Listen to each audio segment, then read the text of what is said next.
Bombing occurred, as Mr. Roberts said, on April the 19th of 1995 at 9:02 in the morning. So right about the time that everybody was getting to work at their desk. This is what we encountered. Tower on the side of the building collapsed and kind of pancaked down the first floor. Everything was on fire. Cars were on fire. Vehicles were on fire. All the red markers of victims who were deceased and their locations in the building where the bomb occurred. Agents scoured on their hands and knees across the grounds, several blocks, rooftops, looking for debris. Debris was scattered everywhere. In 72 hours of the bombing, I was in Kingman, Arizona. We arrived at an old National Guard armory. It was converted into the headquarters of the people. The high desert outside of Kingman was an area known to be a training ground for at least one particular group called the Arizona Patriots.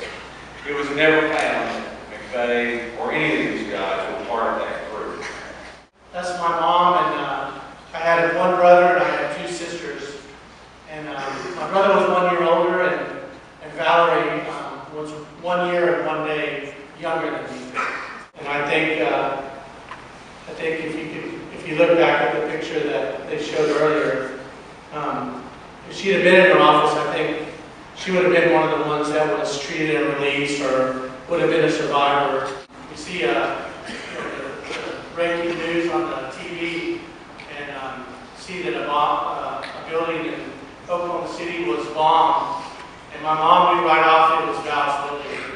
And she just freaked out. She's on the 3rd row, about in the middle. So it's always good to go back and see that, and to see how they've memorialized. And the vendors in New York City were selling those guys sandwiches. In Oklahoma City, they could not believe that people were handing them money, were handing them water, would hand them food. You couldn't walk past people that they weren't trying to give you something because they wanted to help. But what I come away from this was, I'm proud to be an Oklahoma.